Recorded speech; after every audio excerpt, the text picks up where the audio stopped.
everyone. I'd like to welcome you to the Tacoma Park City Council meeting and ask the clerk to call the roll. Mayor Stewart, Here. Councilmember Cobart, Here. Councilmember DeBala, Present. Councilmember Costick. Recording in progress.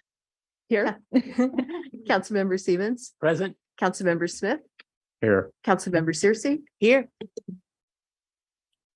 This evening, I want to start our meeting off with a message from Cedric Davis, who is a member of Pam Larson's family.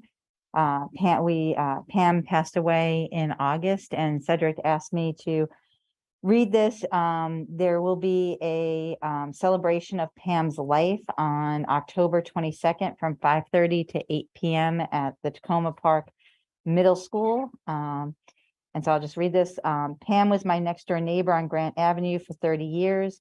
I have never known a better neighbor than Pam. She was kind and considerate, always positive and optimistic, and beloved by her neighbors here. You never had a downbeat word from Pam. She had a high leadership position at the National Academy of Social Insurance in Washington, D.C., and traveled the world, advising many countries on how to improve their social insurance systems. Closer to home in this neighborhood, we knew her as someone who helped play tennis, coach soccer, and in more recent years, before she moved to Minnesota, participated in various activities for seniors at the Tacoma Park Community Center, such as yoga and pottery classes. She also went swimming at the Piney Branch Elementary School pool. And Pam was an indomitable spirit. Even when she started losing some of her stability, you could find her hiking over to the community center or to use the pool. She was an avid user of the many outstanding recreational opportunities that the city of Tacoma Park provides. To me, Pam embodied the spirit of Tacoma Park, being welcoming and inclusive to everyone. And so I just wanted to, Cedric asked that I pass on these words since he could not be here himself, and let everyone know about the celebration of Pam's life on October 22nd.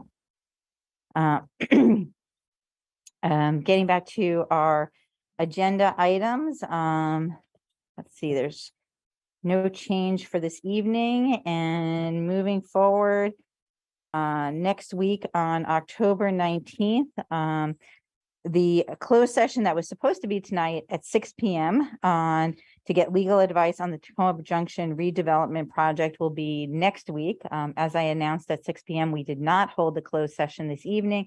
There were some last minute changes on staffing for that. And so we will be holding that next Wednesday night at 6 p.m. Next week, we will also have a presentation on our tree canopy assessment. This is the LIDAR study that the folks at the University of Vermont do. And so I encourage folks to tune in for that. Our voting session next week will be a second reading ordinance amending the ethics code. And our work sessions will be a review of public space management plan and draft resolution, and tentatively a COLTA appointment. Then on Wednesday, October 26th, our meeting will begin at 7:30 here. Our voting session will be the second reading charter amendment resolution to update the charter amendment process, second reading charter amendment resolution to update the personnel appeals process, a resolution adopting the public space management plan, and tentatively a resolution providing an appointment to COLTA. That is all of the meetings that we currently have scheduled for this city council. City elections are on November 8th. Please check out more information on the city website. After the election on Wednesday, November 16th, this city council will certify the election results. And then Monday, November 21st, that will be the final meeting of this city council and the swearing in of the new city council. So mark your calendars for that. Next, we have two proclamations this evening. One for Indigenous Peoples Day, which was on Monday. Whereas Columbus Day is observed as a federal holiday on the second Monday in October, and whereas the day recognizes the October 12th, 1492 landing of Christopher Columbus on an island in the Caribbean, marking the Europeans' first intrusion into the Americas. And whereas this contact began centuries of colonization on lands already settled by native peoples and exploitation of the Americas' resources. And whereas Indigenous Americans experienced conquest, enslavement, displacement, and disease, which decimated the population. And whereas Tacoma Park now sits upon the ancestral homelands of the Nantucket the Tucson and the Piscataway peoples and indigenous peoples make their home in this city today. And whereas the City Council recognizes the second Monday of October as Indigenous Peoples' Day by adopting Resolution 2017-39, reimagining Columbus Day as an opportunity to celebrate Indigenous heritage and resiliency. And whereas although it's a federal holiday, Columbus Day is not a holiday for the City of Tacoma Park employees, and city government functions and meetings continue on their usual schedule. And whereas in recognizing Indigenous People Day serves as a reminder to reflect on the Native people, past and present, who have cared for this land over millennia. Now, therefore, I, Kate Stewart, Mayor of the City of Tacoma Park, Maryland, hereby proclaim October 12th, 2022 as Indigenous Peoples Day in Tacoma Park to acknowledge and celebrate the cultures and sacrifice of the first people of this land. The other proclamation we have for this evening is the Walk and Roll to School Day, which was today. Whereas the Partnership for Walkable America was the sponsor of the first National Walk Our Children to School Day in 1997.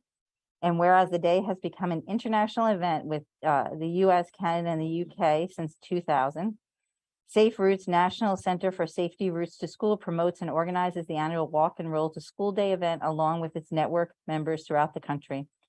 And whereas Walk and Roll to School Day invites students, families, and caretakers to use alternative forms of human-powered transportation, such as walking or rolling, to get to school. And whereas the City of Tacoma Park works with 5 local public schools and their affiliated parent-teacher associations to build enthusiasm and encourage participation across the full school community. And whereas Tacoma Park recognizes the importance of Walk and Roll to School Day to practice healthy habits that encourage regular physical activity, improve health and well-being, raise awareness of pedestrian safety, reduce car trips, and transition to sustainable forms of transportation to combat climate change and create a more livable community for all. Now that I, therefore, Kate Stewart, Mayor of the City of Tacoma Park, Maryland, hereby proclaim Wednesday, October 12th, 2022 as Walk and Roll to School Day. Those are all the proclamations for this evening. We'll now turn to our public hearing we have tonight. Our public hearing is on, the first one is a public hearing on charter amendments to update the charter amendment process. Is there anyone in the auditorium who would like to speak to this? Okay, and I don't believe we had anyone sign up online. All right, the other public hearing is a public hearing on charter amendment to update the personnel appeals process. Do we have any public comments on that? All right, seeing none. And I believe there was no public comments online. All right, that will conclude our public hearing then on those 2 items. We will now move on to public comments on voting items. Our first voting item is an ordinance amending the FY23 budget to receive grant funding from the state to provide to the 112 Lee Avenue Tenant Association. Do you have any public comments on that? Okay, next we have a resolution regarding our labor consultant. Any public comments on that? Next, I'm going to skip because if we didn't have anything from public hearings, I'm imagining no public comments on our voting items regarding our charter amendments. And then we had the first reading ordinance amending the ethics ordinance. Any comments on that? And then finally, we have the second reading ordinance authorizing installation of a speed hump. Any public comments on that? Nope, and I didn't think anyone signed up for voting items. Is that correct? Online? Yeah, okay. Just double checking. I didn't want to miss anybody. All right, so those are our voting items. We will now turn to general public comments. If anyone has any general public comments, please come to the podium, state your name and where you live in the city, and you have 3 minutes. Is this thing on? Okay, great. Good evening. My name is Reginald J. Ruffin, living on Kansas Lane. I come in peace this evening. I wanted to say to the group, I know that some of you are retiring, some of you are doing different things. I say thanks to even though we have our differences of opinions, I wanted to say thank you for the stepping up into public office, just to be able to do what you do. Whether we agree or not, it doesn't matter. You know what I say, community first. And I'm bringing that up as a topic for a reason, because now that we're having new leadership and new choices for leadership, we need to keep that guiding principle. I'm saying a guiding principle in mind is community first. We are the last province, I believe, in Maryland to have rent control. Now, my family owns their home and property and different things. I'm not speaking on behalf of my family. I'm speaking on behalf of my Tacoma Park family. We have to keep in mind, if we put corporate interests before community interests, that anytime that works, that doesn't work. We look in DC to talk about affordable housing, things of nature. What is it? It's over 50% of the people in Tacoma Park rent. So anytime we let corporate interests into Tacoma Park, what happens? Or into any other area? Let's look at it historically in any other area. There's no affordable housing, there's no different things. Again, we own our home and other things, but that doesn't matter. What matters is my Tacoma Park family. And what I say about our Tacoma Park family is, if we don't keep community first and keep that as a guiding principle, then what ends up happening is that people get pushed aside who don't have a voice to speak. So I'm speaking as some of the folk who won't come here, who won't speak here, who'll talk behind closed doors and everything, but they won't speak. And I'm saying that let's just keep community first. It's not a lecture, it's just a sharing of a philosophy and an idea, just so that we can keep that in mind.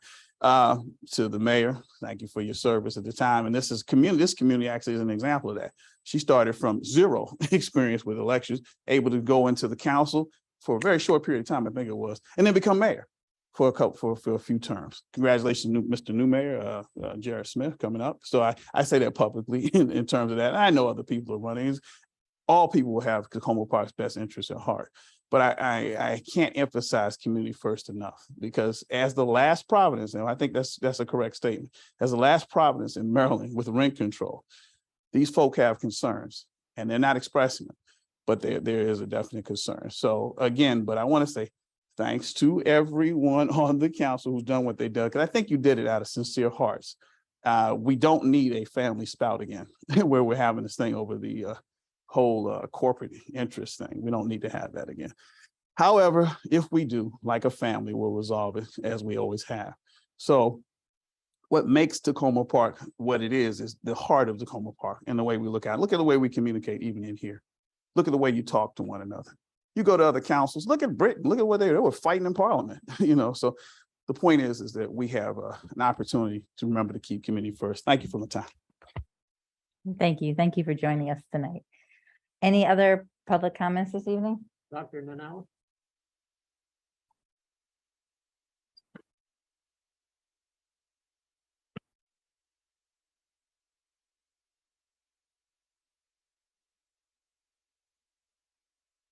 I am very thankful and grateful to all of you, and Ms. Mayor, and especially Ms. Terry Simmons, who has given me this opportunity to say a few words on what I'm doing here.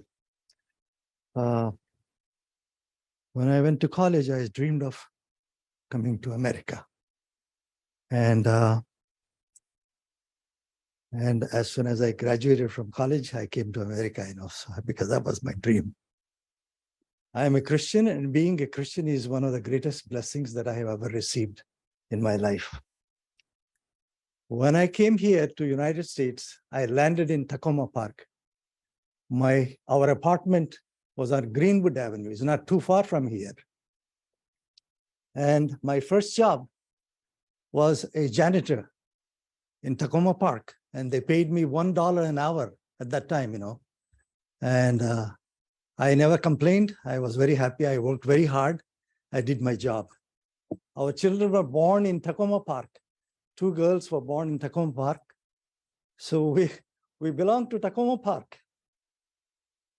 My wife and I, we worked very hard, and we studied very hard, and we both achieved medical degrees. My wife is a psychiatrist working at the VA Medical Center. I'm an internist. But our roots are here in Tacoma Park. I'm very grateful that we had this wonderful beginning here. And if God is willing, that we want to complete our journey here. In July 2017, I had an MI, and things went downhill from that time onwards. I had 1 minute left. Okay. So I had a pretty bad time, but I recovered. So God has saved me. So it took me like 4.5 years to recover. So during that time, God has been telling me in my mind, you go back to your village and tell the people what I have, great things I have done for you, and that I have shown mercy to you. So that is what I come back here and open my office here. I am also approved by the state of Maryland, NHSC National Health Service Corps. And our clinic is approved to serve people who lack healthcare coverage, underserved population, underinsured patients at a significantly reduced fees. And we use sliding scale. We provide comprehensive screening.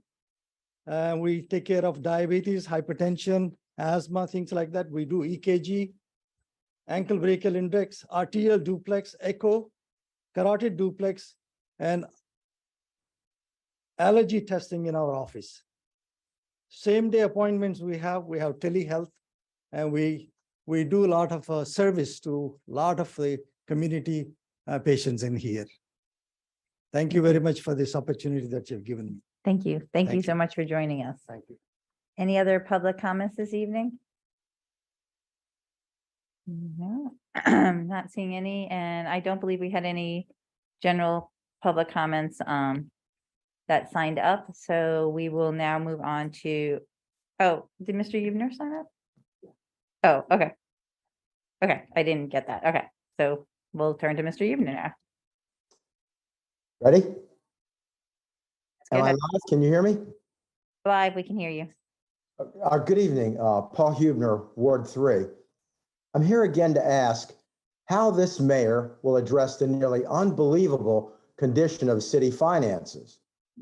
Our city population has increased by less than 6%, or 988 people from 2010 to 2020, according to the census figures. Since 2015, the city has added 20.21 full-time equivalents to the payroll, an increase of 14%. Between the same period, 2015 and 2023, city property taxes have increased at an average rate 2.13 times the rate of inflation, or over twice the rate of inflation. The city reserve fund balance is now 37%, or $1.7 million below the 17% of general fund revenue minimum that was set, voted, and approved by this council in 2018. This year, the mayor and council voted to approve the current FY23 budget at a $6.9 million deficit. This 25% budget deficit will mean there is virtually no other way to fund the government without raising property taxes or further spending down the already depleted reserves. So to repeat my question, how do you, as the mayor who has presided over this administration since 2015, answer to the residents for the current state of city finances and the fiscal irresponsibility of last month approving another $335,000 in wage and salary increases that only add to the existing 25% city budget deficit? What will you do to work towards fixing these problems before leaving office? Or will you simply pass the problems on to the next council and the new mayor? Please advise. Thank you. Thank you. Any other comments? Is that it? Okay, thank you. We'll turn to council comments now. Councilmember Siemens. Thank you, Mayor. And thank you to Dr. Nanala for coming to this evening and describing a little bit of the background, what led you to open the Frontline Medical Center. Full disclosure, I will say that I'm on the board of directors of Frontline, but I do think it's important for the community to know that the center is located here just outside the boundary of Tacoma Park and on University and Carroll Avenue. And the clinic provides services like Dr. Nanala described, including health care for those people who have no health insurance, and also obviously for people who do have health insurance. So again, thank you for coming tonight. Great. Councilmember Smith? I would like to thank all the residents that came out tonight. Appreciate you taking the time to address the council and the city of Tacoma Park. Mr. Huebner, I just want to say for the record, I did not vote for the FY23 budget. Thank you for bringing that to residents' attention. Something that did come into my inbox, which was very interesting, is the co-op just released their annual report. And I think there's some really interesting news here. They're saying that 22% of their shoppers make $50,000 a year.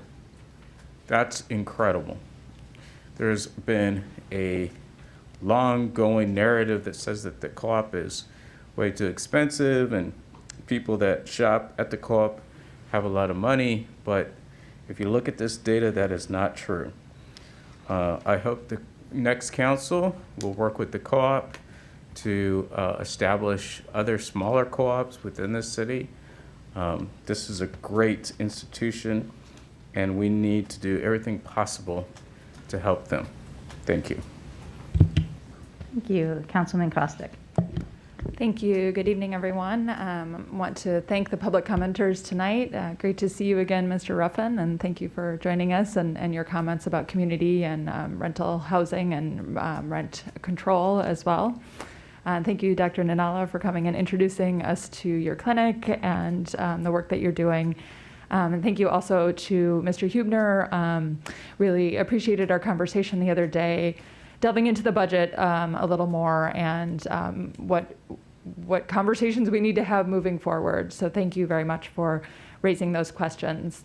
I just have a couple of announcements, both related to kind of transportation and sidewalks in the city. The first is we had a meeting last night on Sligo Mill Avenue and the sidewalk request that street has put in. I really want to thank Director Braithwaite for her work on that, collaborating with the community, and for the residents for requesting that. It looks like a really great project, and I'm hoping that that process will move forward, and hopefully there'll be a vote on that in the future to move that project forward. And then the second thing is the mayor and I are coordinating with DDOT in the district and Councilmember Louis George to organize a walkthrough with DDOT officials to learn a little more about their project on Eastern Avenue and just also raise some of the community concerns that have been pointed out along there in terms of safety. So if anyone has any, we've heard a lot, but if anyone has any further concerns or specific things they want us to raise during that walkthrough, please do let us know, and we'll be sure to raise those. Thank you. Thank you, Councilman Costick. Councilman DeBala? Yes, thanks a lot. Just a few quick announcements.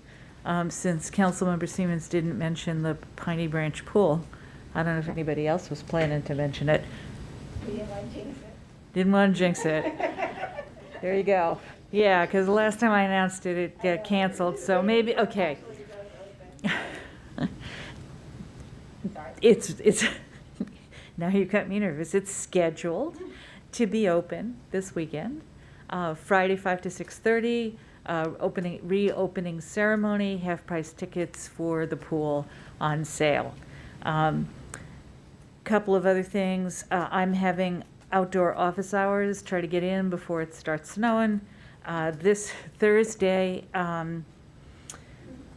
if it doesn't rain too heavily, 5 to 6 at Forest Park, which does have a cover.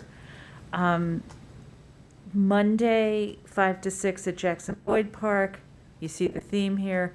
Thursday, next week, 5 to 6 at the creek at the bottom of Flower and Heather. And last but not least, Monday, the 24th at Colby Park, same time, 5 to 6. There is a mayoral forum, yet another one, in Long Branch, Sligo by the Neighborhood Association this weekend, 3:30 to 5, 7503 Flower Avenue. It's outdoors, but space is still limited. Bring your own chair. And last but not least, there's Dorothy's Woods cleanup this Sunday from 10 to 12. You do need to pre-register and fill out the forms for being a volunteer for that, but I wanted the council and the city manager and deputies to know that folks are still doing that and taking advantage of that program that y'all set up. So that's it for me. Thank you. Thank you so much. Councilman Searcy, and then I'll go to Councilmember Kovar. Perfect. Well, I want to echo my appreciation to those that came out tonight. Dr. Nalala, I'm so excited about your practice and where it is located, which borders Ward 6. And I know the need for healthcare in that area is great. So thank you so much for what you're doing. Also, Mr. Ruffin and Mr. Hubner, thank you so much both for taking time out and expressing your concerns. Just quick reminder for folks around the Crossroads Farmers Market, it is on Wednesdays. It's still happening through November. So want to encourage people to come out to Ann Street on Wednesdays and take advantage of the fresh fruits and vegetables, as well as the wonderful just sense of community. Also want to thank the Crossroads Executive Director, Kaylee De La Puente, as well as Marty Fry, our arborist, for meeting with me this week, along with state staff in terms of tree replanting strategies along the Purple Line. It was a very helpful discussion as we were trying to develop a comprehensive approach to how we may be able to leverage state funds to enable us to replant trees that were cut down as a result of Purple Line construction. So I just want to thank the both of them for meeting this week. And last reminder, I have been informed that the playground, Hillwood Manor Playground, is still under construction. I've been told by lots of residents that there's on average 2 people there. So we'll follow up with Public Works to see when we may get more. I think right now they're just watching and waiting for equipment to come in. But we are going to be following up with Public Works. We are still under the impression that the ribbon cutting will happen on November the 6th. So we'll follow up just to confirm that that is still the case. All right, thank you so much. Great. Councilmember Kovar.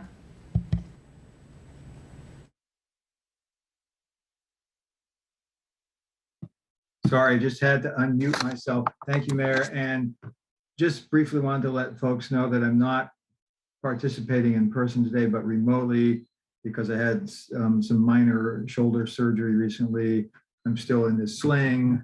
I thought it would be better not to get jostled by my exuberant colleagues and the exuberant staff who sit on either side of me. So I hope to be back in person next week, but I just want to let folks know that's why I'm participating remotely tonight. Thank you. Great, thank you, Councilmember Kovar.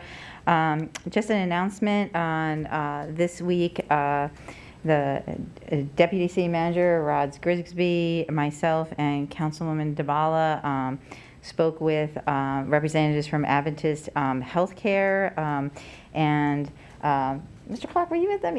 Sorry. You are also, yes, and Deputy City Manager Clark, excuse me. And the good news is that Adventist Healthcare has opened their primary care with embedded behavioral health care in it, and that was the agreement we had with them when they went to the state board to close the urgent care. And so just for folks to know, that is open, and we will be getting more materials regarding that and making sure we spread the word. Dr. Nalala, thank you so much for coming this evening. You know, the need for healthcare in our community is great, and it's wonderful to see you back here and in good health. So thank you and your wife for returning. Reginald, thank you so much for coming. It's been a while, and we're glad to see you back. Your message of rent stabilization is not one that we just need to hear here, but across the county, and I promise that is something I am fully supportive, wherever my journey may take me in the next few months. So thank you for doing that. Mr. Hubner, thank you for the comments you raised. I know you have also spoken, I believe, with our city manager, who did an excellent presentation and guided us through our budget this spring. In a minute and a half, I'm probably not going to be able to answer all of your questions on the budget, but I am happy to sit down with you and walk through it. As you know, I've talked a great deal over the last few years of our need to really look at how we diversify the revenues that we receive in the city, since we predominantly are look at property taxes, and there are some things that we were able to do as a council here, and I hope my colleagues who take over for the next council are able to expand those efforts, advocating in Annapolis to give us more freedom. And, you know, we were successful with tax duplication here in the city, but we have a lot of work to do to ensure that moving forward we have a stable financial outlook. So thank you for those comments, and I look forward to meeting with you so we can have a more in-depth conversation. I will turn it over now to our city manager.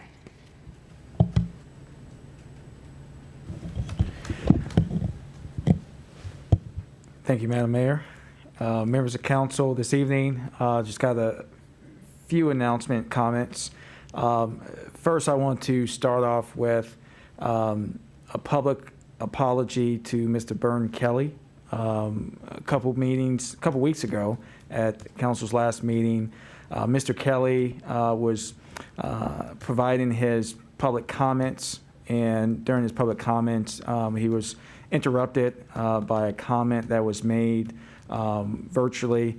And on behalf of the city, want to apologize to Mr. Kelly for that interruption.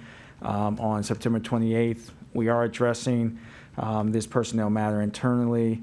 I've apologized via email, but I wanted to publicly apologize to you, Mr. Kelly. I was hoping to see you tonight, but again, apologize on behalf of the city for that interference during your public comments. The other item that I have this evening, just want to share the final numbers from last Saturday's Montgomery Connects partnership. That partnership is between the City of Tacoma Park and the county for Chromebooks giveaway. I want to thank you to the Recreation Department. We had almost 600 people that came through the community center doors last Saturday who saw our facilities, got to learn about our programs, received free Chromebook. I'm positive this partnership made an impact on the lives of the city residents and all those who attended. Everyone was very grateful, and we're looking forward to the next two events. The next event is November 5th and then November 12th. So I want to thank Mayor, Council for your support for this wonderful opportunity for our community, and want to thank our partners over there in Montgomery County as well. And the last item this evening, which is exciting news, we have it posted on the website. The library is reopening next Wednesday, October 19th, at the interim location, 7505 New Hampshire Avenue. More information can be found on the website, but we are very, very excited to be reopening to the community. Great, thank you very much to the city manager for that update, and in particular, hearing about the opening of the library, the satellite library. Thank you very much. That now brings us to our voting session. Our first item is an ordinance amending the FY23 budget to receive grant funding from the state to provide to the 112 Lee Avenue Tenant Association. I'll turn it back to our city manager.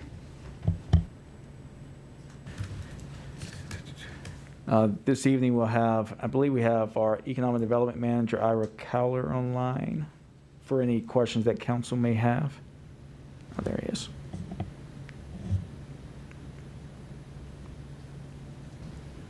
Great. Mr. Keller, do you want to tell us what we have in front of us, just to remind folks? Sure. Thank you so much, Madam Mayor, council members. Ira Keller, Economic Development Manager for the City of Tacoma Park. Just a quick update for you and a bit of a routine. We presented, I believe, maybe about 2 months ago, a resolution to support a grant application to the state to support the 112 Lee tenant opportunity to purchase action that is ongoing for that property with the Leland Tenant Association. After consulting with the state, they've actually agreed to make an early grant award here of $600,000 towards this project. We are working with the state to get those funds both encumbered and then out the door to the tenant association. So this ordinance will allow us to do that here in FY23. Great. Thank you very much. And I just want to note how wonderful this project is, and to thank our city staff and the city manager for continuing to work on this, and also to thank my colleague, Councilmember Siemens, and Delegate Lorik Charkoudian. I just want to highlight what this project is. This is providing a grant to a group of residents who are availing themselves of our TOPA, our Tenant Opportunity to Purchase law here in the city. So their apartment building was going for sale. Their landlord was going to sell it. They organized into a tenant association with the help of the city. They're looking for funding from many different places. And hopefully, if all goes well, in the next few weeks, we'll be able to purchase their building and become owners. And it's a wonderful project. Hopefully, everything will go off fine. But one of the things was piecing, it's an old property, piecing together the acquisition money and then the money they will need for repairs and updates. And so this is one of our parts of it here is the pass-through grant. And again, I want to do a huge shout out to Delegate Lorik Charkoudian, who helped set up the meeting in which the tenants and our city staff did an excellent presentation, and the state staffers decided to double the grant money for this project. So we had gone in for $300,000, and that's why we have this voting item in front of us now, because originally the grant was for $300,000 and now is $600,000. So again, just a huge shout out to Mr. Carler and Mr. Eubanks, who is in the back of the auditorium tonight. Thank you for all your work on this. Would someone like to? I would like to move it. All right, Councilmember Siemens, you Thank can move it. Who would like a second? Councilwoman Searcy, any other questions, comments on this? Yes, Mayor, Yeah. I just want to thank you for your leadership in helping to put this project together. I think it's not just an incredible feat in the way it's been organized to make this happen, but also as we look forward, it's going to be using a new way for Tacoma Park to preserve affordable housing and continue affordable housing here in Tacoma Park. So that's a little much to get into tonight, but I just want people to know that this is not just converting something to condominiums, but it has a plan for keeping for those units affordable on into the future. Thank you. Okay, thank you, Councilmember Siemens. All right, all those, it's a single reading ordinance, so we need to call the vote. I'll turn it over to the clerk. Councilmember Kovar, Aye. Councilmember DeBala, Yes. Councilmember Costick, Yes. Councilmember Siemens, Aye. Councilmember Smith, Yes. Councilmember Searcy, Aye. Mayor Stewart. Yes, thank you. All right, our next item is a resolution regarding a labor consultant. This is something that Councilmember Kovar discussed at our last meeting. I don't know if the city manager has anything, or I can turn it over to Councilmember Kovar. Councilmember Kovar, do you want to tee this up for our colleagues?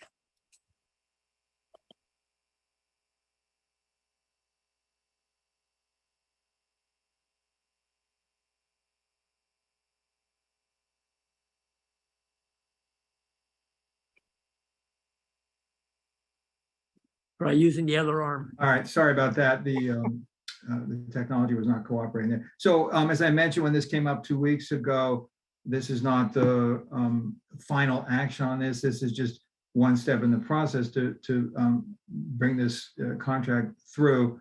And if we vote on this, then the next step would be the staff to develop the RFP, or if they have questions or concerns, to let us know about that.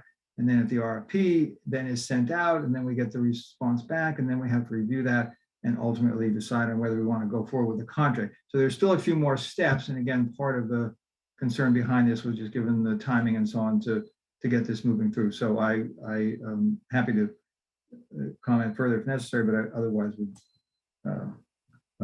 move the resolution.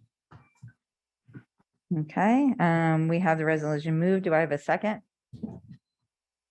Councilman Costick, second. Do we have any questions? I have a question for Councilmember Kovar. Can other groups or organizations respond to this, or is this specifically for collaborative strategies? As I understand it, this is, and the city attorney drafted, this is done as a specific one for them, as it's a follow-on from the earlier work that they had done. Okay, thank you. Any other questions? All right, seeing none, since we do have Councilmember Kovar virtual, maybe we should just call the vote. Thank you. Councilmember Kovar, Aye. Councilmember DeBala, Yes. Councilmember Costick, Yes. Councilmember Siemens. Aye. Councilmember Smith, I will abstain. Councilmember Searcy. Aye. Mayor Stewart. Yes. All right, that takes us now to the first reading of our charter amendment resolution to update the charter amendment process. I'll turn it over to the city manager for any comments. No comments on this. Would someone like to move the charter amendment resolution? Councilman Searcy moved. Do I have a second? Councilwoman DeBala. Any comments or questions regarding this? All right, seeing none, I'll ask the clerk to call the vote. Councilmember Kovar, Aye. Councilmember DeBala, Yes. Councilmember Costick, Yes. Councilmember Siemens. Aye. Councilmember Smith, Yes. Councilmember Searcy. Aye. Mayor Stewart. Yes. And also, if some folks are wondering why we're going through this so quickly, I noticed there are new people in the audience today, is we did have work sessions on these. So before we have voting items, we usually have a work session that we go in depth on topics like this. And then when it's the voting item, unless people have specific questions, we usually go pretty quickly during a voting session. Just wanted to note that because noticing some new folks here. But everything is online if you want to dig into it. So you can find in the agenda all the documents that are posted and that we're voting on this evening. So next is the first reading charter amendment resolution to update the personnel appeals process. Would someone like to move? Oh, does the city manager have anything on this one? No. Okay. Would someone like to move? Councilman DeBala, do I have a second? Second. Councilman Searcy, second. Any comments or questions? Seeing none, will the clerk call the vote? Councilmember Kovar, Aye. Councilmember DeBala, Yes. Councilmember Costick, Yes. Councilmember Siemens. Aye. Councilmember Smith, Yes. Councilmember Searcy. Aye. Mayor Stewart. Yes. All right, next we have the first reading ordinance amending the ethics ordinance. Would someone like to move this? Councilman Costick, do I have a second? Okay. Councilwoman DeBala, second. Any questions or comments? Seeing none, will the clerk call the vote? Councilmember Kovar, Aye.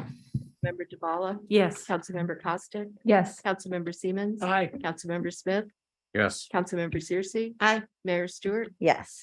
Our last voting item is the second reading ordinance authorizing installation of a speed hump on Kentland Avenue.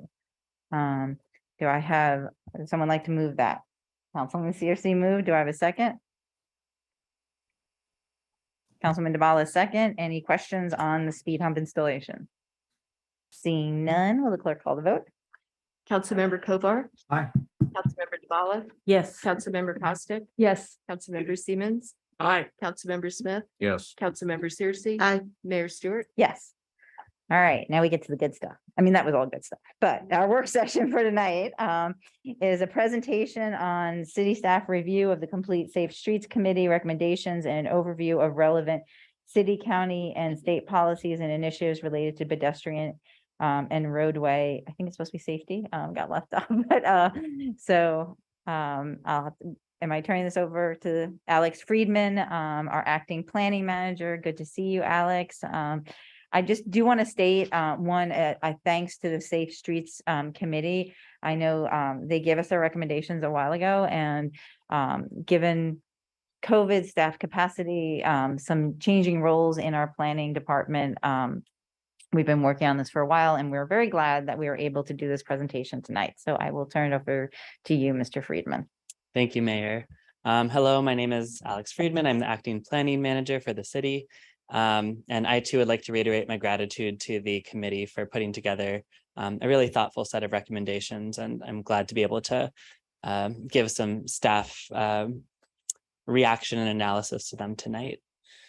So just as a quick background for the folks at home, the Complete and Safe Streets Committee was reestablished in a new form in June 2019 with the purpose to advise the City Council on transportation-related issues, including but not limited to pedestrian and bicycle facilities and safety, traffic issues, and transit services, and to encourage Tacoma Park residents to use alternatives to driving, including walking, biking, and using transit.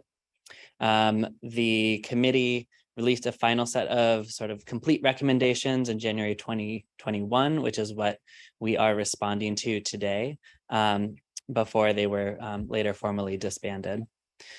So we're just going to jump right into it. I am approaching this presentation tonight with going through the recommendations as they were listed. I've summarized them on the left-hand column of this table here.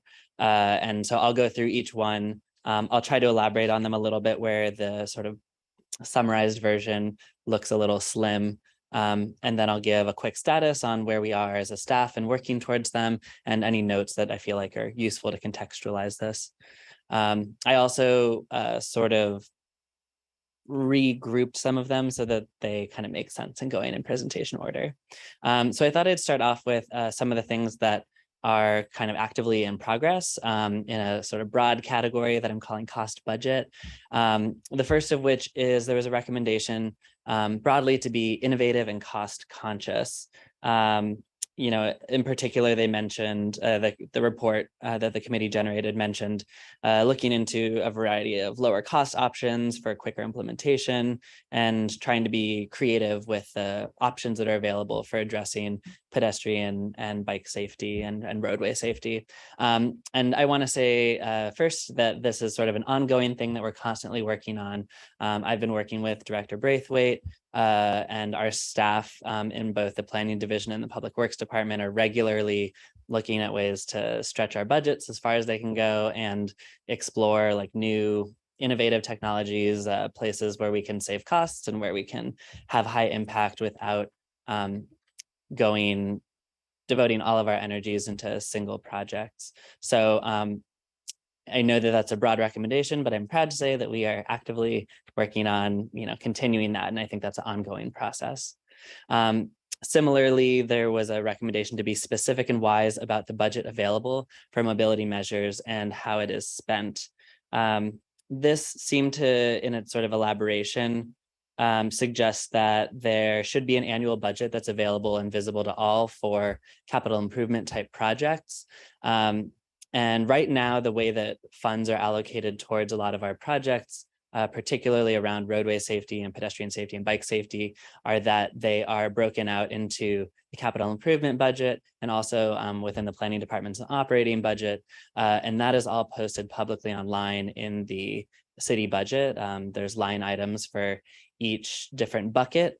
Within those buckets, sometimes there's a little ambiguity, and that's in part because projects evolve over the course of a fiscal year. We don't always see exactly what's coming down the pipeline, but we try to put as much publicly available information as we can on our website. I know that I personally labor over the Planning Division's website. I encourage anyone who ever has any questions to please go look at it, because I try to keep it really up to date with as much information as I have to share. So we're working on that as well. This third one kind of actually falls outside of a broad category, but there was room on this slide, so I'm going to throw it in here, which was a request, a recommendation to sort of creatively approach achieving enhanced mobility. And this, in its detailed language, was a request more specifically to look at in the planning processes around street calming measures, to change the languaging that we use as a city from speed humps to traffic calming writ large, so that we aren't boxed into one specific type of traffic calming measure, but rather as a staff can look at what's most effective and most useful in the context of the street and the location that it's at. And that is something that is already underway. Public Works has started changing the language in a lot of the documentation, and there's sort of additional clarifications we can put on the website and the petition process to make it extra robustly clear that this is not just looking at speed bumps in particular or a specific type of speed bump, but looking at the context of what's most appropriate. Ooh, that was a big jump. Pardon me. Sorry, the mouse seems to be a little glitchy. Gently. Ooh. Okay. We're almost there. We'll get there, I promise. Great. Putting it down. So the next section is mostly focused on recommendations that centered around processes. And for a lot of these are the places where the processes are things that we're excited and hopeful will be covered and included in our public space management plan that we're looking to bring before the council next week. The first recommendation was to update the process for requesting traffic calming and sidewalk installation and make those processes the same. Right now, they are two different processes. The sidewalk request process is initiated by a resident. It goes through a robust community meeting process, which I think a number of council members here are actively engaged in at the moment. And then when it goes through these meetings, there's a vote for the design, there's multiple design review meetings, and then it doesn't go before council, it just goes before the community vote where there's an up-down vote. And so it doesn't require additional, and then it's different for sidewalks. What I described there was the sidewalk process. The traffic calming process is a little bit different in that it requires a petition to be signed by neighbors, but then it doesn't require additional community meetings. It just requires a 2 reading ordinance from the council. As a staff, we looked at this division of processes, and we think that there is clarity and streamlining to be done, particularly in the sidewalk request process, but that trying to fit them both into the same package, they're quite different kinds of infrastructure. So I think as we look forward to the recommendations that the public space management plan puts forward, that we will look to update these processes pretty quickly, because I think this is something we've been hearing a lot, but that it is likely that they won't be exactly similar, but hopefully they will be equally easy to utilize in their streamlined natures. Similarly, the second recommendation here was looking for a transparent and evidence-based decision-making process to improve equitable results. And that is a hallmark piece of what we're hoping to get out of this public space management plan, a data-driven, equity-infused decision-making process that hopefully will use a set of criteria that really encompass a lot of the issues and areas of concern that we hear from residents regularly, but then also give us an opportunity to lay out a full analysis that we can present to council, to the public, work on as staff, that gives us a little bit more of a grounding point when we're making decisions and being able to compare projects from one to the other. Then the next one was to evaluate traffic data proactively. So the request there was that Tacoma Park Police Department record their crash data and merge it with county data. And I reached out to PD to sort of check in on how that's going. And it turns out that right now they have a process that basically does just that. Whenever a crash report is generated, which is for any crash that causes property damage or human bodily harm of any level, up to and including sort of severe injury and death, but also anything that requires an ambulance to be called or any sort of hospitalization, are all reported in traffic reports. And then those reports are immediately uploaded to the state police database. This is protocol across the state. I think I was told that 99% of agencies in Maryland now use this software. It's called Delta Plus. And so that data then gets shared with Montgomery County and then is incorporated into their various analyses at a county level. So fortunately, we have some good data there. The county in the last few months also released an interactive crash data map that includes all of Tacoma Park's crash data, and that can be found online. It's pretty user-friendly. You can sort of toggle things based on severity or location or type of crash. And although the data only goes up till 2020, it is a really useful place to see where things can be done. And then I've been in talks with the police department also about having more streamlined ways for when things happen to communicate that information to staff so that we are able to react to things that we see on the ground faster. So that is also in progress. And then the last point here was recommendation was to be proactive in evaluating measures holistically. And a lot of the sort of detailed text on that really focused on considerations of a larger scope of area when we're looking at projects. And I put some asterisks next to this because this one's a sort of complicated one. Tacoma Park is really small. So not that we don't want to look at the broader context of various needs and safety issues, but we try to look as large as we can before it becomes so ungainly that it goes beyond the capacity of what we can do as a staff or beyond the scope of our jurisdiction.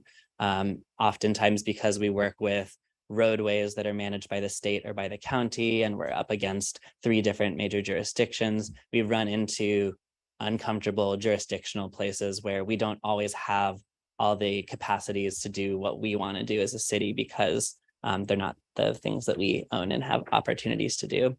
But where we do have those opportunities, as a city, we try our best to look broadly. I think that a good example of that was the replacement of LED streetlights around the city. We did that at a sort of holistic citywide level instead of on a case-by-case basis. And in places where we don't have full capacity to do it ourselves, we have a lot of partnership with the county to step in and do some of the more rigorous technical planning. And I think the minor master plan process would be an example of that. All right, and then our last section here was the first section of the report that was given to us, and it was on data management. So I put it at the end because this is the sort of most on hold at the moment. A lot of the recommendations for how to manage data were really thoughtful and I think really useful. And we've run into a couple obstacles in implementing some of them. The first recommendation was the creation of an inventory of city sidewalks in GIS, which is an online or a digital mapping system, software process, using or starting with the data that was provided in a 2009 tool design report that was generated for the city. The city does keep an inventory of all of its sidewalks. Right now, it's in the format of a Excel sheet. We would love to have really tight GIS layers for all of our infrastructure across the city. However, the amount of sort of technical expertise needed for a full-time GIS specialist is not what we currently have in our capacities. But we would love to sort of pursue opportunities in the future for funding for consulting services that would allow us to do a more in-depth GIS analysis. Because we have the data, it's just not in as visually appealing or easily shareable formats. The same goes for this next one, which is to create a GIS-based inventory of current traffic calming installations, including but not limited to speed signs, stop signs, speed bumps, traffic circles, one-way streets, bike lanes, etc. We have this information in pieces, but mostly attached to specific projects, but we don't have a single individualized map. And right now, there is interest by staff to have this because I think it would help us in sort of identifying gaps in our network.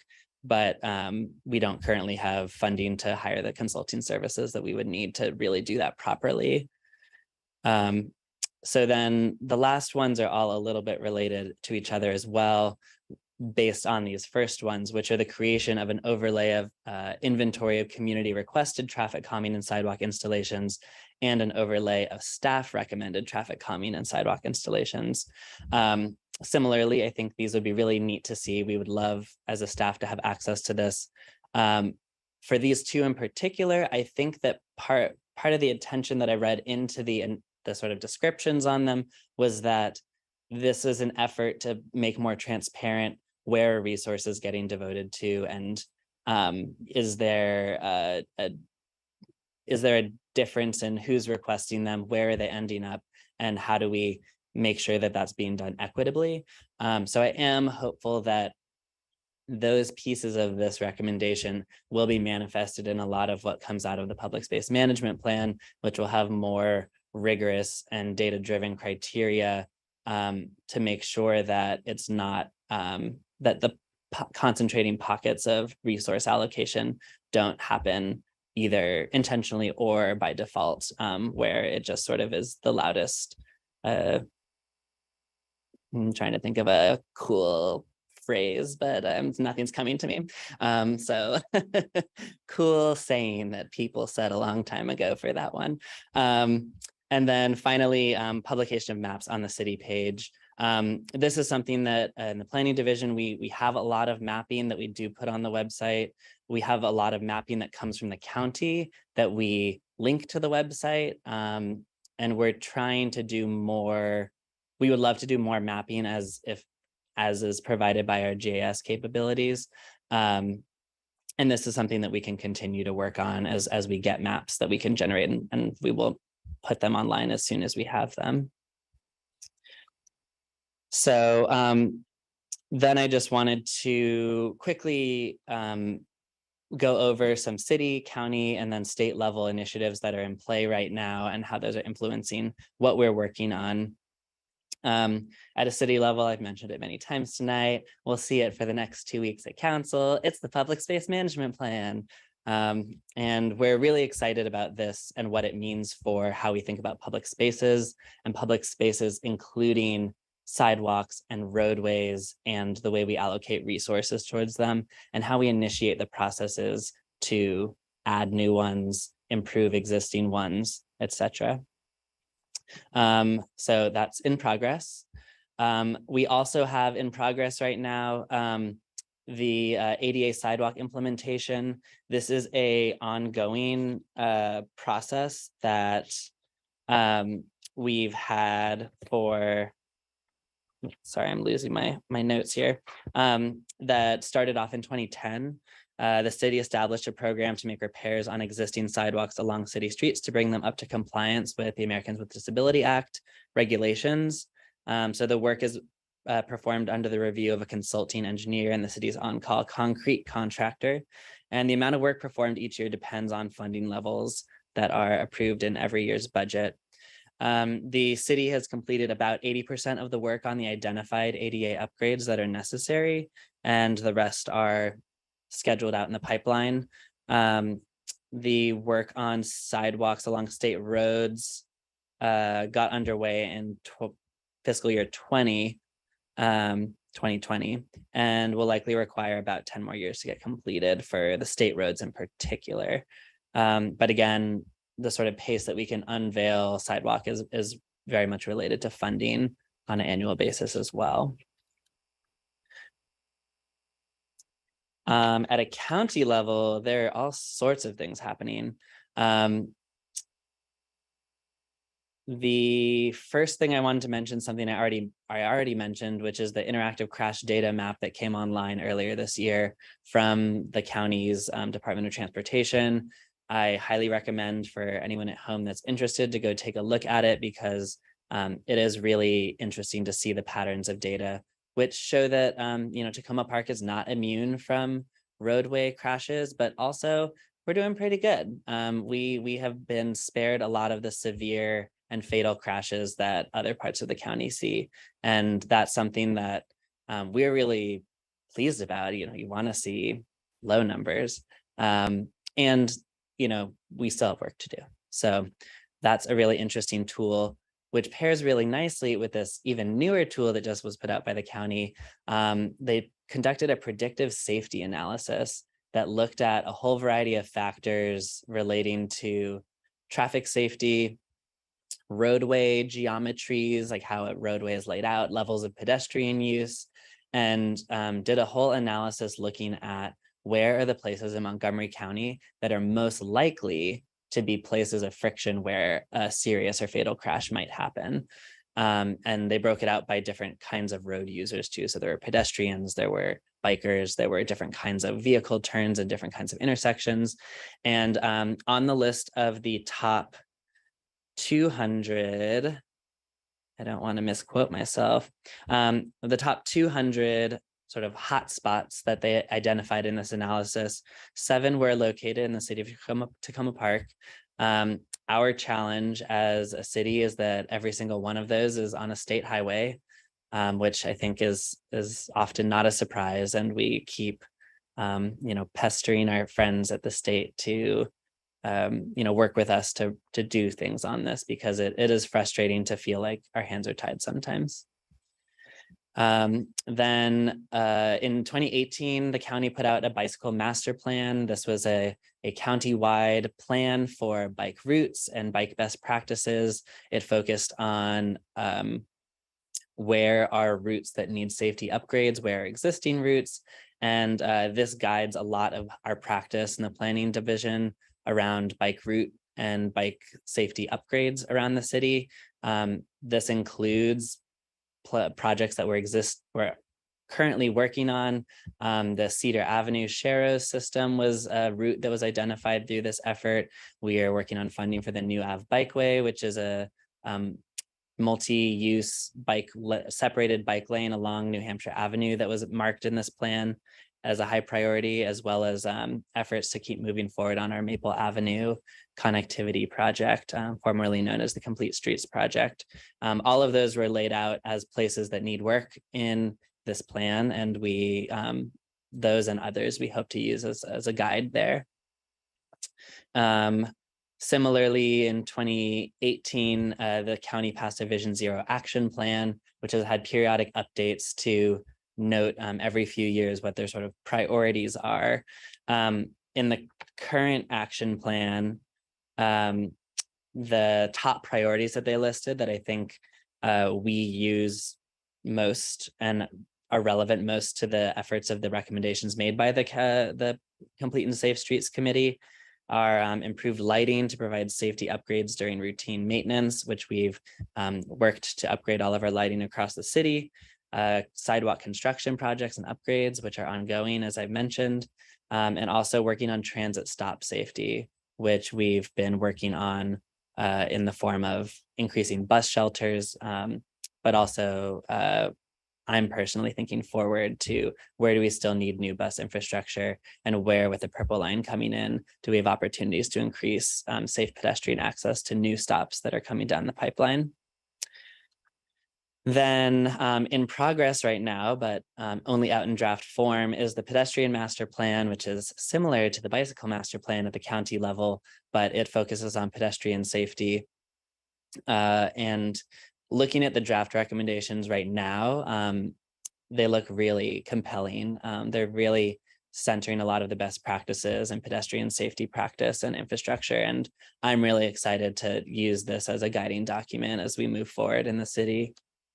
And finally, in ongoing right now as well, a little bit less directly related perhaps, but the Ride On County Bus Network is doing a reimagined study right now, which is focusing on totally reimagining the Ride On network, from routes to bus stop amenities to how things are queued up for improvements over time.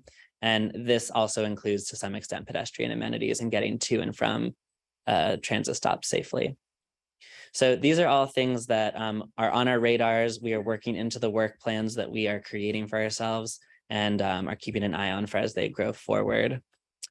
And then the final thing I wanted to bring up was at a state level, we there in 2021, House Bill 562 was passed. It gave authorization to Montgomery County and its municipalities to lower speed limits to up to as low as 15 miles per hour on certain roads, which by certain roads, I mean roads that the city owns and actually has the ability to do anything with. And so city staff from Planning Division and from Public Works Department have been in discussion with Montgomery County Department of Transportation, who helped write the legislation, to see what systems they are using to make the determinations about which roads are appropriate to lower the speed limits on, how much to lower speed limits on. And we are actually in the process of working with them to borrow some of their analysis strategies so that we can align our practices more thoughtfully. It was interesting in the conversation with their the sort of head of their program, which Director Braithwaite and I had recently, is that at a county level, although they helped write the legislation to allow it to go down to 15 miles per hour, and they have actually not ever gone that low yet. They've only gone down to 20. In alignment with a 20 is Plenty campaign, roadway education campaign that they've been doing. The challenge that we foresee is that a standard truism in transportation planning is that adjustments to signage alone without any physical infrastructure changes often don't create the behavior change that we want, and sometimes even have the negative externality of setting an expectation for pedestrians of a certain roadway speed that is not actually being met. And not that that is a, so that is a piece that we're holding in our minds. Also, one piece of this legislation is that any roads that are lowered downwards using this legislation are not allowed to be enforced by automated traffic enforcement or handheld radar by police or by law enforcement. So that means that any decrease below 25 miles per hour means that we're also forfeiting any sort of police enforcement of those speeds, which means that not that we should not consider lowering speeds, but that as we look at roads and we analyze their geometries and their uses, we need to think also very thoughtfully about the trade-offs. If we, do we have funding for infrastructure changes?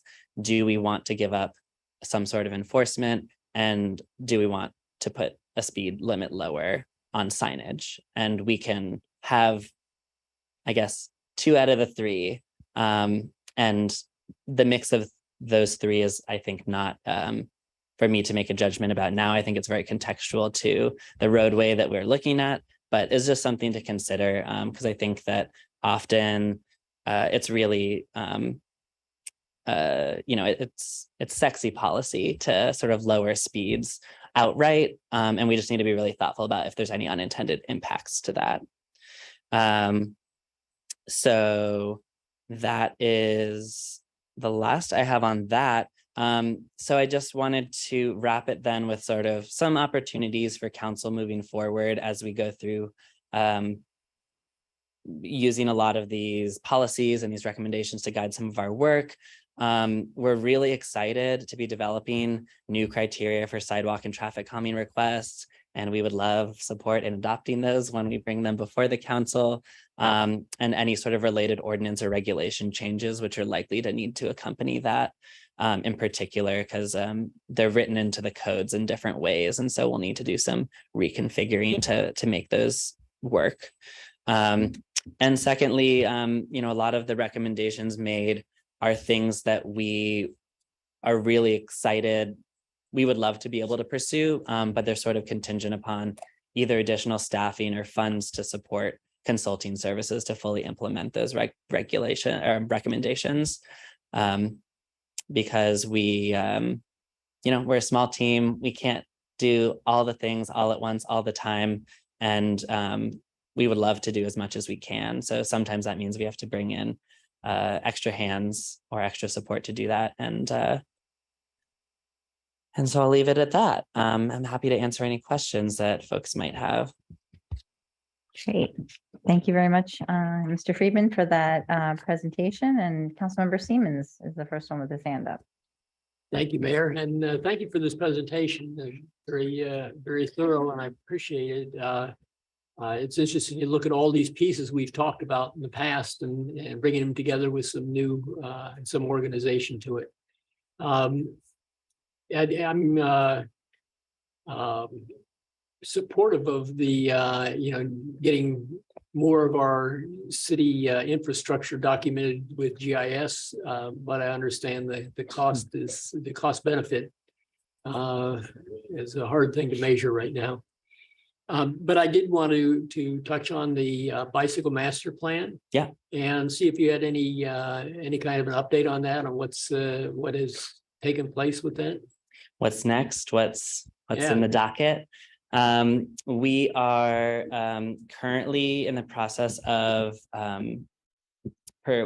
so most recently we already received some grant funding to continue the extension of the new Avenue Bikeway. Right now, the route ends at the end of Poplar, New Hampshire, and we got funding to start design work to connect it with DC at the bike lane infrastructure that starts at Kansas Avenue. We also got funding in that same round from the from MWCOG to update to sort of modern standards the strip of the Metropolitan Branch Trail that Tacoma Park is responsible for in Ward 1.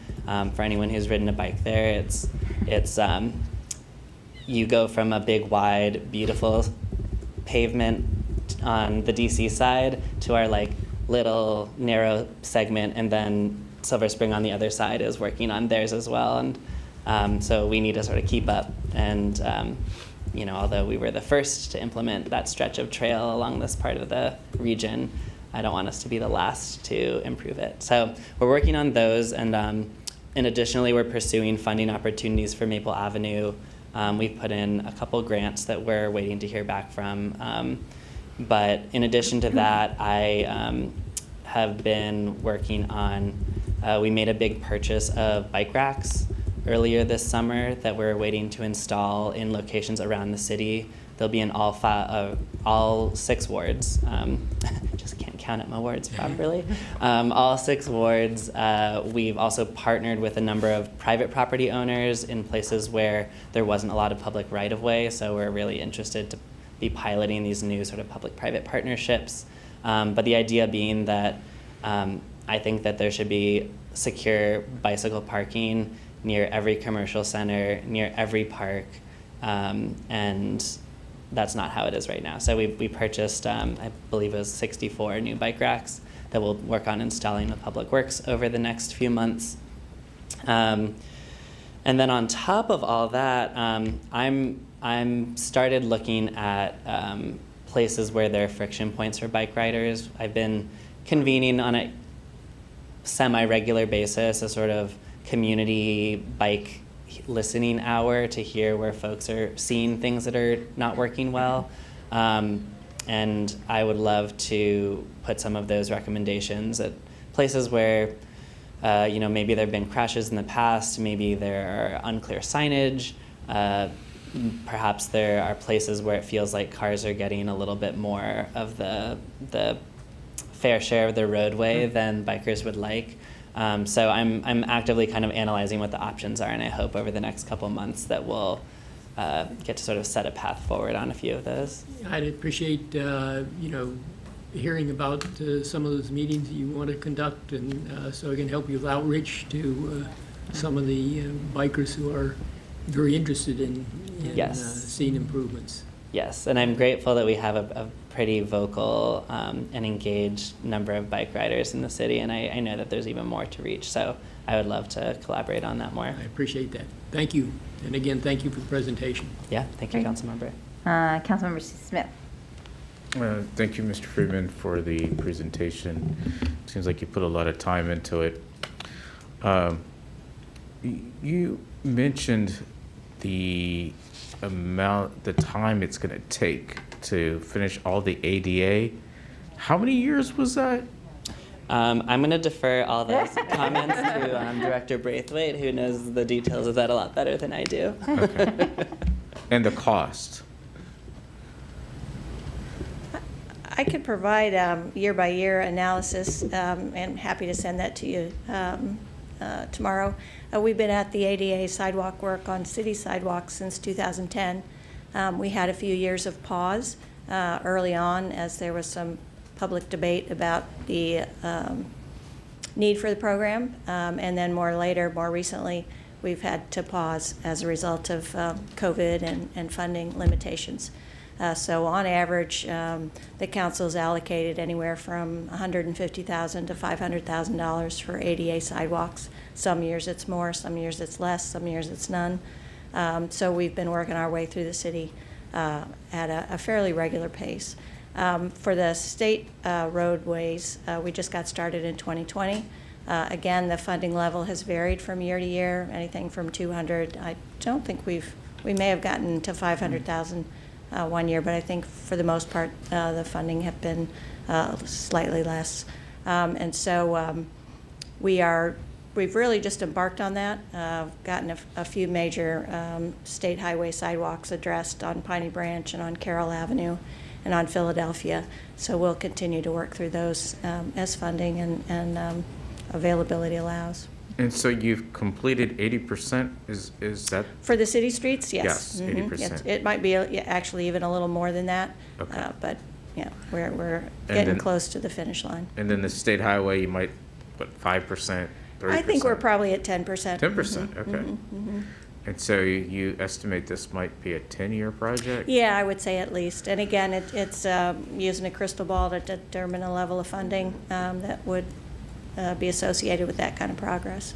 And so what happens, for example, we don't do an ADA sidewalk? I mean, would the city be sued by the feds? That's a possibility, and it's happened in other jurisdictions. Okay. There can be a claim made that the Department of Justice would investigate if someone were to report a non-compliant public amenity. So it is a very real option and has occurred in other jurisdictions. Okay, thank you, Ms. Braithwaite. Thank you. And I had one more question. Mr. Freeman, you had your list of things that you want to do with mapping, and they have to be deferred because, of course, we don't have the funding. Have you talked to the graduate schools at, HKS, Fells, Yale, Columbia? They have to do capstones for their graduate programs. I would think that something like this with data, GIS would interest some students. The universities would pay for everything, so it wouldn't cost us anything. Have you looked into that? A little bit, and that is a great pool of resources. I think the product can be variable and can vary year to year. But right now, I'm actually working with a group of students from the McCourt School at Georgetown who are doing an analysis of our bike share program, and they'll hopefully be generating some maps, but also analysis on ridership and where people are going and where they're coming from to help us better map out our bike infrastructure network, and also where there are opportunities for more ride share. But I think it is an opportunity for us to look more into that. It does also, it takes staff time off of needing to do mapping myself, but it also does require some amount of managing the project, which, as my experience goes with managing school projects, can vary in the quality. And I think that I think part of the challenge with the tool design data is that it came at us in a different format than we were used to at the city. And I think every piece we pull out of it individually, we run some risk of making it a big patchwork of different kinds of data and different formats of analysis that are sometimes hard to integrate together in one cohesive project. So to your point, I think it's a great idea, and I will definitely look into more opportunities for that. And if you know of any particular programs that might be interested, I'm always welcome to hear. Okay, great. I'll make some introductions. Thank you. Thank you. Thank you. Councilwoman Searcy. Great. Well, thank you so much for walking through the recommendations and the steps that staff have taken thus far. It's a lot of work. So I appreciate you taking time out. Like Councilmember Siemens, I have lots of people who would be interested in participating in the bike rider listening sessions, especially as it relates to trying to navigate getting to school from Ward 6 and connectivity issues. So definitely, I will forward lots of names. Thank you. Another big piece, you had mentioned early on about the process as it relates to sidewalks and speed hump coordination. And I could speak, we just passed the speed hump vote for Kentland. And that speed hump was actually something that kind of evolved out of a sidewalk project. So I definitely think that identifying those opportunities where we can streamline the process, especially if we have a massive traffic calming effort that would involve sidewalks, other aspects of traffic calming, streamlining that process is really helpful because once you've kind of gotten residents to vote, they want to see something happen. And so to say, oh, we have to wait on the speed bump, and they waited for however long on the sidewalk, it could be problematic. So I definitely think that that's something that's important. And as we are considering options around equity, the petition process is a barrier. And there are definitely communities who would love to have a sidewalk or traffic calming measures, but understanding how to go through that petition process and understanding how to kind of, corral all of their neighbors enough to be able to get something like that off the ground is challenging. So I definitely would encourage staff to think about ways in which we can leverage data that may be available to proactively identify those places in the community where we don't necessarily have to wait for someone to take the initiative and write up a petition. We see the county has a lot of great data, which you've highlighted, that could really show us some problem areas. And so if we're revising the process, let's try to identify some places where we don't necessarily have to wait through that process to identify mechanisms. Yes, thank you, Councilmember. That's something that I have been thinking a lot about too, and I'm hopeful that as we update some of those processes, it'll also give staff a little more agency to initiate those processes, and which right now there's some limitation around. Yeah. And I did have a chance to look at really quickly the locations that were identified under the predictive safety analysis. And man, I'm angry. I'm angry because SHA, every single location, Carroll Avenue, University Boulevard, Merrimack, University Boulevard, Holton, yes, Larch, yes. Like we have been trying to get improvements in those specific locations with SHA for what feels like an eternity. And so, one of the things that I think, council could do is really try to continue to push. Maybe now is the time to use this data along with our regular quarterly laundry list of locations, which includes, if not, I'm looking at the Director of Public Works, probably all of these, to really state the case that these are locations that we're not just making it up, we're not just complaining, they're problem areas. And so I definitely think that we should add to the list of things that council can do is making sure that we're lobbying, using our District 20 delegation, but also really holding SHA to the mat in terms of making some of these improvements, because it's very frustrating to see because we have been pushing in a number of these different locations, and to not see improvement is not ideal. So I would say that, as we're thinking about things that future councils can do, that would definitely be one, making sure that everyone is on board with understanding that we have to elevate our interactions with SHA. And if we need to go to a higher level, then we just need to go to a higher level, because in looking at some of this data overlays, people are dying. Thanks. Thank you. Councilwoman Costick? Thank you. Thank you very much for the report. I think this is really important, and just hearing you walk through everything, I can see that we've come a long way over the years, and we're going in a really great direction. So I think that's really exciting. I have one question and then a couple of comments, and I'll introduce a little bit to my fellow council members the resolution that Councilmember DeBala and I have and want to present here. My question is with regard to the GIS mapping of the sidewalks and the traffic calming. I think that would be wonderful to have and hugely beneficial. I'm wondering if there's something sort of in between that full level and what we have now that might just involve sort of a simple map that has estimated areas. I mean, I think we know from our ADA work, we know where sidewalks are.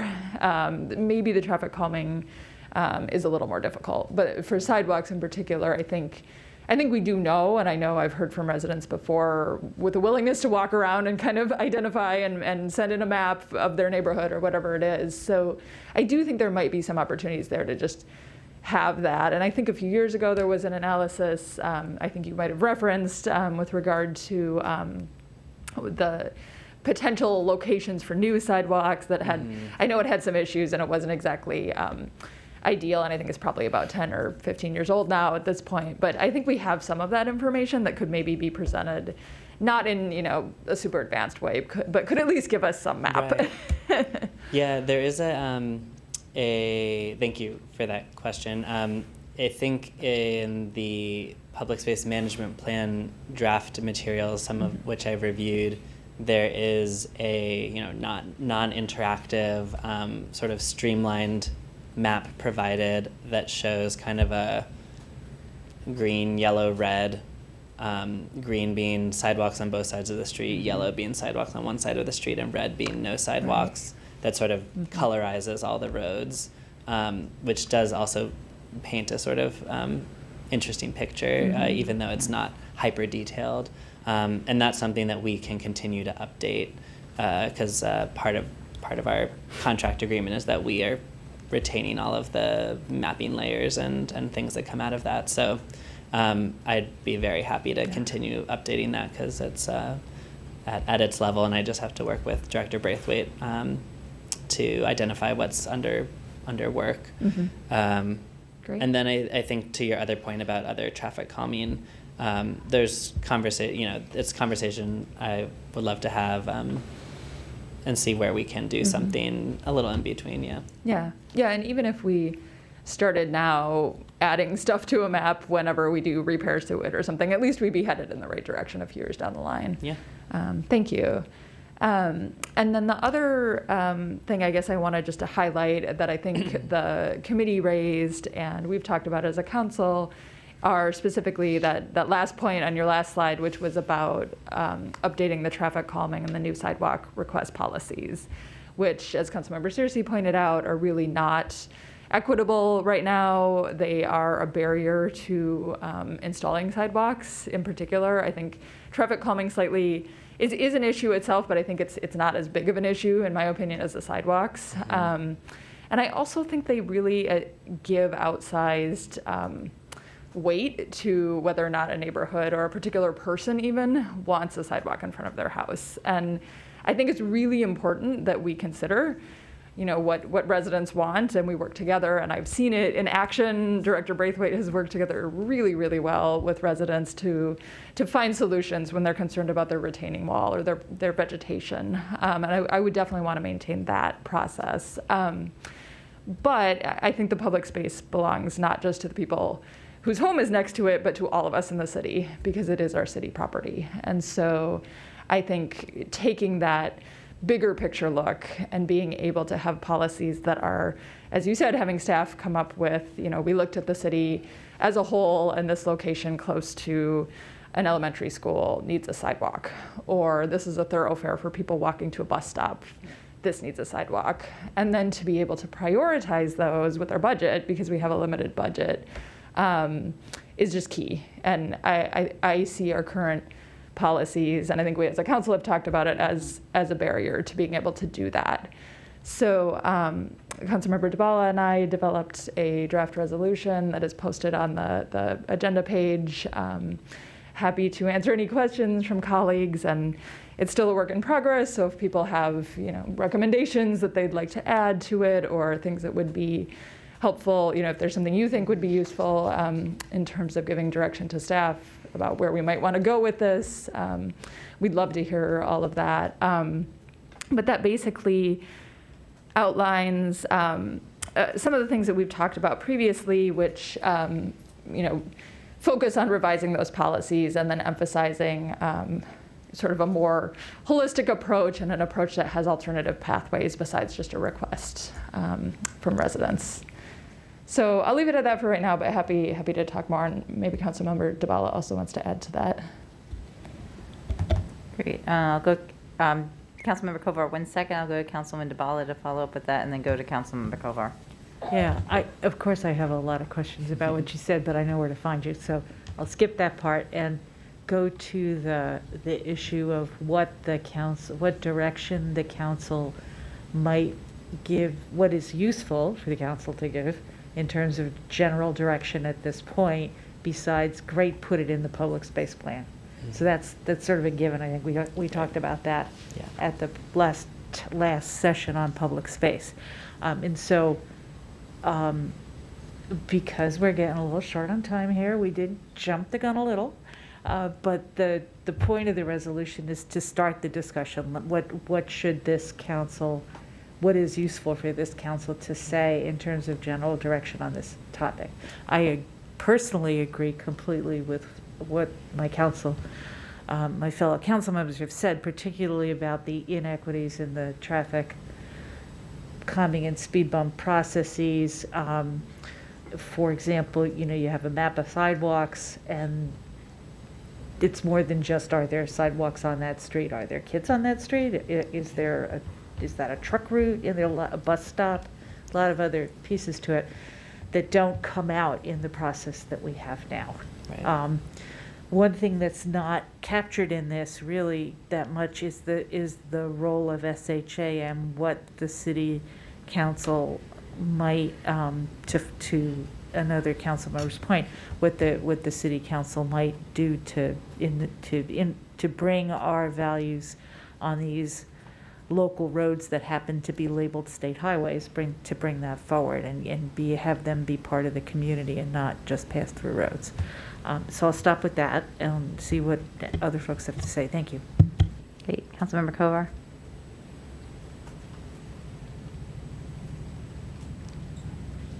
Yes, thank you. Appreciate all the information and presentation. It was very detailed, and that's helpful. I agree with the points that have been raised by my colleagues and by the committee's report, and discussed also by the staff, that there should be some changes to the sidewalk process and the speed bump and other types of traffic control measures, and that it's important to take into account equity and have them be data driven, and also find a way to make them more holistic, in the sense that we wouldn't just look at what happens on this one block, because if we make changes there, that ends up driving traffic elsewhere, or otherwise changes the patterns, that could be problematic.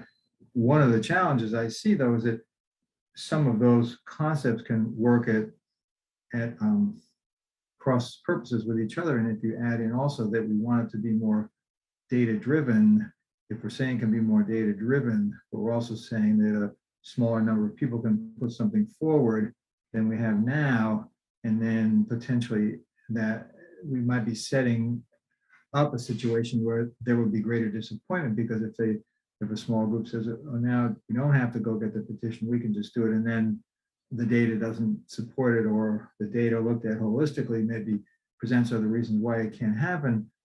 I don't want us to adopt a policy that with good intent that could create more frustration. So I think we need to work more on just figuring out how those 3 or 4 things, the equity piece of it, the component of it, ensuring that some of the things like what Councilmember Duvall just talked about, having it be more data-driven, taking a more holistic approach and deciding, how many people constitutes enough to have it in terms of requests go forward, or should the council members or the staff be able to do it. That all those factors kind of jumble together, and I don't think it's impossible to come up with a way to make them work, but I'm not sure I'm totally seeing it yet. So I'm just going to say that. In terms of the 15-mile-per-hour process, I do have a question in terms of enforcement. So was and I don't know if Mr. Freeman or someone else can answer this, was the reality then, if we can't use automatic speed cameras and we can't use radar, is there literally no enforcement? Or could an officer say, well, I was driving 15 miles an hour and the person pulled ahead of me, they must have been going more, or would that just be thrown out and we'd have no way of actually enforcing it? That's a great question. I'm happy to look into that in more detail. My impression from our conversation was that sort of eye spotting alone is not often considered a strong enough proof of incident. But I can look into that and follow up. Well, I'd say even if enforcement is that type of challenge, and I hadn't realized that when the legislation was first adopted, my sense is that people tend to be more watchful and more respectful, if that's the right word, of speed limits in their own neighborhoods. And so even without enforcement, if we did come up with a process for reducing the speed limits in some areas, if the local people are driving more slowly, if we put up signs to that effect, then that could have also the effect of stimulating others coming through there from to do the right thing. So even without the enforcement, I think we should still try to go forward with it where it makes sense. Just a couple other things, the references to state highway, and I agree with Councilmember Searcy that a lot of the hotspots are in areas controlled by state highway. And it's been tough in COVID and so on, but we really do need to try to find a way to have the meetings that we have at state highway be more regular. And I know there are challenges not only with COVID, but with staff changes over in state highway. And it's been difficult to have what we used to do at least a couple of times a year with that level of frequency. But I think with this council getting ready to depart, we're not going to do it before the new one comes in. But I would urge for staff that trying to get on the books as early as possible in the coming, in the future council, another scheduled opportunity for meeting on safety with state highway would be something really important. And then just the last thing, I appreciate the initiative by my colleagues on the resolution. I think one of the questions I have is that I agree with most of what's in there myself. I guess one of the questions I have would be how much, or to what extent, let's put it that way, we can direct a future council, in effect, is what we would be doing. It's not like we're passing an ordinance. If we pass an ordinance now, it's in effect, and then the future council can look at it and decide if they want to change it or not, but it's in effect. What we're doing here is we're directing the staff to do something and then potentially hoping that the next council will kind of agree with that and not change it. And if what we're hoping to really do here is to say, based on all of our analysis over the last several years, we've reached these sets of conclusions, and we would like the next council to consider that.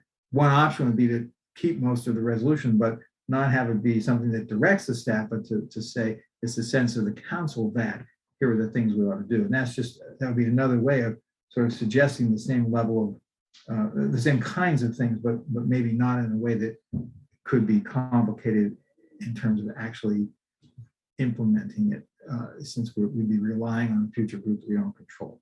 I hope that's clear. Thank you. Councilman Zavala and Costick, you have your lights on. Do you? I just wanted to respond to that last question, if that's all right. I appreciate your concern, Councilmember Kovar, on that question, and I don't see this resolution as impeding the ability of a future council to make a decision in any way, because those ordinances or policy changes will ultimately come to them for a decision.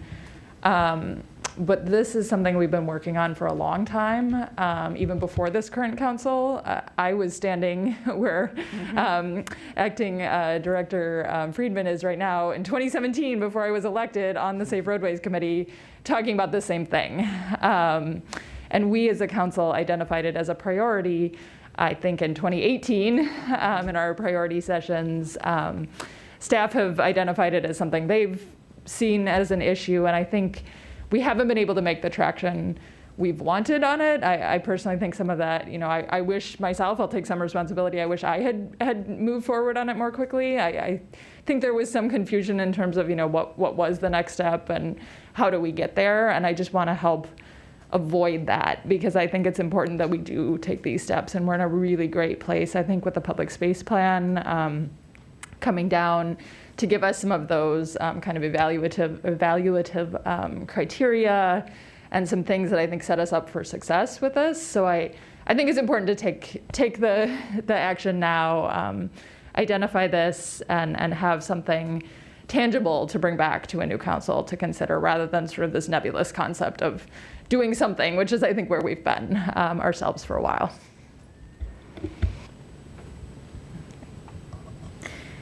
All right, seeing the hands, I'm not going to repeat what everyone said, but just say I agree with my colleagues. I want to thank Mr. Friedman for doing this. I'd ask, as we are reviewing this resolution, that we actually add a whereas clause regarding the issue of the number of state highways we have, and in particular, the number that have been identified already by the county, and the fact that they are located in Ward 6. And then as a resolve clause, I'd like to also add, just picking up on what Councilmember Kovar said before, just to kind of immoralize for the next council the fact that we did start this practice of periodic meetings with SHA.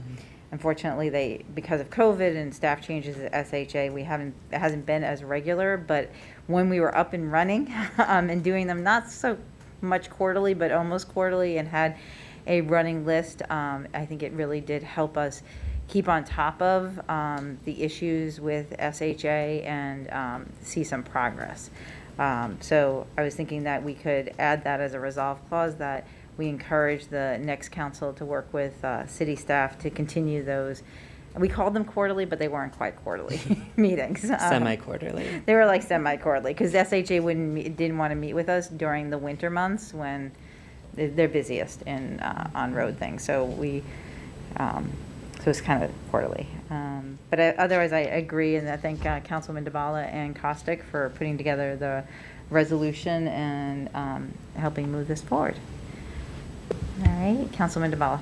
Yeah, just wanting to make sure that we do get staff and former Safe Streets Committee member feedback. I think this has been circulated to the staff and to the committee members.